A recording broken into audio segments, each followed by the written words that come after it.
भारत आ रहे इस जहाज को फ्रांस की सेना ने घेर लिया।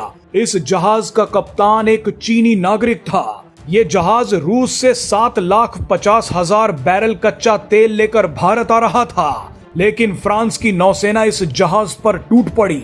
इस खबर ने पूरी दुनिया में हड़कंप मचा दिया है, क्योंकि ये जहाज रूसी था, इसमें रूस का तेल था, जहाज को चलाने वाला चीनी नागरिक था और ये जहाज भारत तेल लेकर आ रहा था। ऐसे में जहां रूस, भारत और चीन किसी काम को कर रहे हो, वहां पर कोई पागल ही अपनी टांग अड़ाएगा, लेकिन ये टांग फ्रांस ने अड़ा दी। फ्रांस की नौसेना ने इस जहाज को अटलांटिक तट पर रोक लिया। इस जहाज के कैप्टन, वाइस कैप्टन और चालक दल को गिरफ्तार कर लिया। फ्रांस ने बयान जारी किया है कि इस जहाज के कैप्टन पर मुकदमा चलाया जाएगा।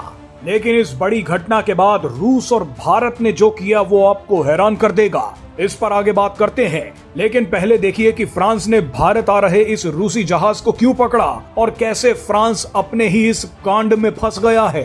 दरअसल कुछ दिन पहले G7 देशों ने ऐलान किया था कि वो उन देशों को सबक सिखाएंगे जो अभी भी रूसी तेल खरीद रहे हैं। फ्रांस इसी G7 संगठन का हिस्सा है।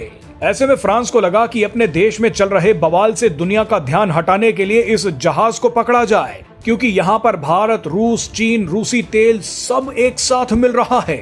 फ्रांस जानता है कि अभी तक तो दुनिया भर की मीडिया उसके देश में चल रहे दंगों की कवरेज कर रही है, लेकिन इस जहाज को पकड़ लिया गया तो दुनिया का ध्यान फ्रांस में चल रहे दंगों की जगह इस रूसी जहाज पर चला जाएगा। ऐसे में फ्रांस ने इस जहाज को पकड़ने की गलती कर दी, लेकिन फ्रांस को ये गलती कुछ ही घंटों में भारी पड़ गई, क्योंकि भारत और रूस ने ऐसा तहलका मचा दिया कि फ्रांस को ये जहाज छोड़ना पड़ गया। अब ये जहाज भारत आ रहा है।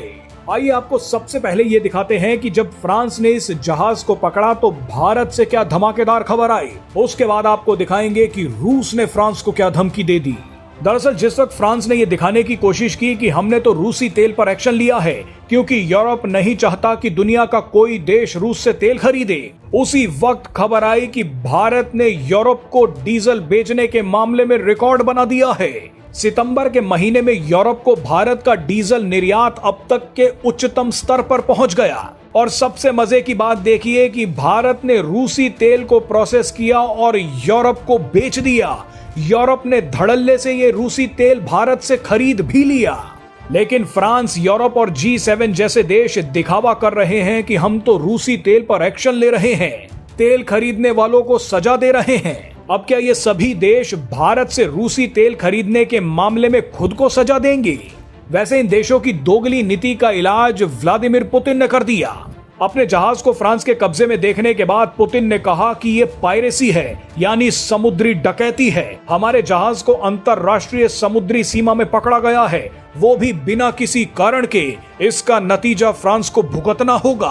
पुतिन की ये धमकी सुनते ही फ्रांस ने ऐलान कर दिया कि वो इस जहाज को छोड़ रहा है।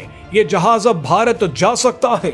हालांकि अपनी इज्जत बचाने के लिए फ्रांस ने कहा कि वो जहाज चला रहे चीनी कैप्टन पर मुकदमा चलाएगा।